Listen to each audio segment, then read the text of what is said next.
বিসমিল্লাহিররহমানিররহিম। আল্লাহ সহায়। আজ বাংলার মানিক জাতির সর্বকালের সর্বশ্রেষ্ঠ বাঙালি জাতির পিতা মহান নেতা বঙ্গবন্ধু শেখ মুজিবুর রহমানের কন্যা আমাদের দেশের প্রধানমন্ত্রী শেখ হাসিনার শুভ জন্মদিন উপলক্ষে আজকে আবুধাবিতে উদ্যোগে আজকে জন্মদিন পালন করার উদ্দেশ্যে আমাদের ভাই প্রিয় নেতা যশোর জেলা ছাত্রলীগের সাবেক সেক্রেটারি জননেতা মাহবুব খন্দকার এবং প্রিয় নেত্রী আবুধাবিতে কুরাইশ সারদাতে আছেন আমার সবার প্রিয় নেত্রী আমাদের প্রিয় ভাই খন্দকারের উদ্যোগে আজকের এই অনুষ্ঠান আমাদের প্রিয় নেত্রী অনুষ্ঠান আমরা উদযাপন করতেছি। আসলে জন্মদিনটা আমাদের জন্য আজকে বলা ঠিক হবে না, কারণ আজকে আমাদের মানে কষ্টের দিন। আমরা কষ্টের দিন দিয়ে আমরা জন্মদিন উদযাপন আমরা মেনে নিচ্ছি, কারণ আমাদের নেত্রী ভালো নেই। তাকে সে বাংলাদেশটা এমন একটি দেশকে তলাবিহীন ভূমি থেকে কোথায় নিয়ে পৌঁছে দিয়েছে।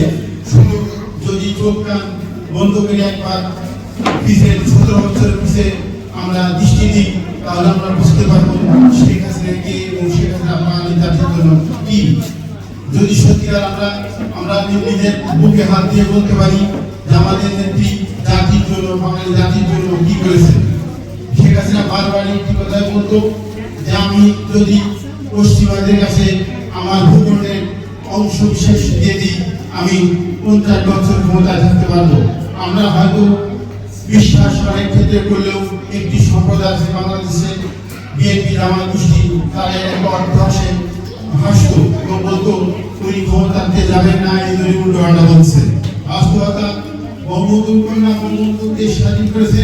বঙ্গবন্ধুর জন্য বাংলাদেশটা যতটুকু জ্বলবে তা অন্য কারোর জন্য সেটা জ্বলবে না, কারণ একটি মা তার সন্তানকে গর্ভধারণ করার পরে তার যতটুকু যন্ত্রণা হয় তার সন্তানের কষ্টের সময় সে একমাত্র মাই জানে। আর এই দেশটা স্বাধীন করেছে জাতির পিতা বঙ্গবন্ধু শেখ মুজিবুর রহমান, তার কন্যা তারই বেশি যন্ত্রণা হবে মানুষের পিছনে। আমরা মনে করি আজকে বিএনপি জামাত অন্যান্য সম্প্রদায় যারা আছে তারা দেশটাকে যেখান থেকে নিয়ে যেতে চাচ্ছে। আমরা বঙ্গবন্ধু আদর্শের সৈনিক, প্রত্যেকটি সৈনিক প্রত্যেকটা লাঠি ধরে তাদেরকে প্রতিহিত করবো এবং বাংলাদেশকে পুনরায় উজ্জীবিত করবো, শেখ হাসিনার হাতে বাংলাদেশ ফিরিয়ে দেবো। এই আমাদের শপথ হবে। আমরা আমাদের প্রত্যেকটি বাঙালি, প্রত্যেকটি বঙ্গবন্ধু সৈনিক একটি যোদ্ধা। 1971 সালে বঙ্গবন্ধুটাকে আমরা এই দেশ স্বাধীন করেছি। আমরা তখন কিশোর ছিলাম, এখন আমরা যুদ্ধ ময়দানে যেতে আমাদের কোনো ভয় নাই, কারণ আমরা এখন যুদ্ধ করার জন্য প্রস্তুত আছি জামাত শিবিরের বিপক্ষে। কারণ আমরা চাই না সুন্দর দেশটাকে তারা পশ্চিমাদের কাছে দিয়ে দিই। আজকে এই জন্মদিন প্রোগ্রাম উপলক্ষে আজকে উপস্থিত বঙ্গবন্ধু পরিষদের সম্মানিত নেতৃবৃন্দ, উপস্থিত বঙ্গবন্ধু স্মৃতি সংসদের নেতৃবৃন্দ, উপস্থিত বিভিন্ন সংগঠনের নেতৃবৃন্দ, উপস্থিত যুবলীগের ছোট ভাইয়েরা, আজকে উপস্থিত বঙ্গবন্ধু পরিষদ সংগঠনের আমাদের প্রিয় ভাবিরা, যারা আমরা অনেক নেতাদের চেহারা আমি ভিন্ন স্টেজের সময় দেখতে পাই না। আমরা এই আজকের অনুষ্ঠানে বিভিন্ন সব ভাবিদেরকে দেখতে পেরে আমরা দ্বিতীয়টা আমরা ব্যাংক ভাবিকে দিচ্ছি, কারণ তারই আজকে ইশারায় আমরা অনেকগুলো মাসুম বাচ্চা আমাদের যারা বঙ্গবন্ধুকে যারা ধারণ করবে, লালন করবে, পালন করবে, তাদের মতো সদস্যরা আজকে আমাদের এখানে উত্তর পরিষদে বঙ্গবন্ধুর কথা উপস্থাপন করেছে। আমরা চাই আমাদের প্রত্যেকটি ঘরে প্রত্যেকটি বঙ্গবন্ধু যারা অনুসরণ করে এবং তাদের বাচ্চাদেরকে আহ্বানের বাচ্চার মতো না পেলেও কিছু অংশ তো বঙ্গবন্ধুর কথা তাদের সরকারদেরকে বোঝায়, যারা বঙ্গবন্ধু নিয়েই তাদের জন্মায় এবং ভবিষ্যতে তারা বঙ্গবন্ধু সরকারেই থাকবে।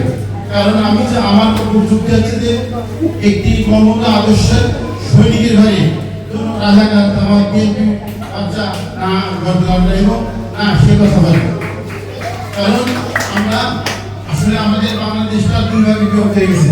যদি করি কেন আমরা দেখেন এক দেশটা কত সুন্দর করে যদি না করবো সেখানে সবার থেকে খারাপ কেন সেখানে বাংলাদেশটা আগে নিয়ে যাচ্ছে আর একটা দল আছে বাংলাদেশের পিছিয়ে জন্য এটাকে ফেলে কিভাবে ফেলাই দিচ্ছে আমি আমার প্রিয় সহধর্মিনীকে মাঝে মাঝে ফেসবুকে দেখাই এখানে লাশটা পড়ে আছে পুকুরে ঘাটে রাস্তাঘাটে ধাবায় নর্দমায় শুধু লাশ আগে মাছ পাওয়া যেত এখন লাশ পাওয়া যাচ্ছে বলে দেখা দেখতে হয় দেখে আমার মানে কষ্ট লাগে এই কষ্টটা আমাদের সবার ভিতরে লাগা উচিত এবং আমরা যদি বঙ্গবন্ধুকে মনে ধারণ করি আমাদের একমাত্র ঠিকানা শেখ হাসিনা বেঁচে আছে আমরা সবাই ভালো থাকবো কোনো রকম সমস্যা শেখ হাসিনা যদি বাংলাদেশের পৃথিবী দিনে যাবো শেখ হাসিনা থাকা মানে আমাদের একটা সমস্যা আমরা বাংলাদেশকে আগে নিয়ে যেতে পারবো এবং ভবিষ্যতে বাংলাদেশ আরো অনেক উঠে যাবে আমরা এখানে আমাদের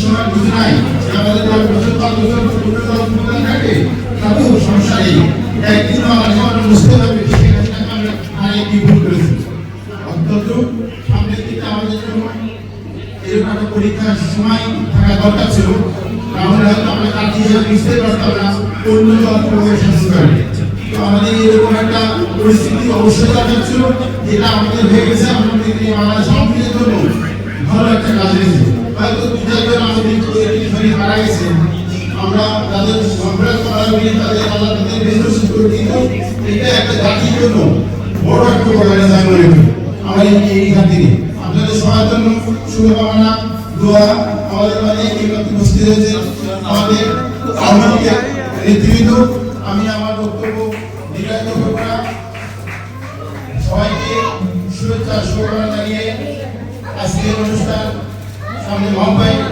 নেতৃত্ব আসছে তাদের কিছু বক্তব্য থাকলে বলবে আমি আমার বক্তব্য শেষ করছি জয় বাংলা জয় বঙ্গবন্ধু শুভ দিন শেখ হাসিনার জন্মদিন শুভ দিন শেখ হাসিনার জন্মদিন জয় বাংলা জয় বঙ্গবন্ধু জয় বাংলা।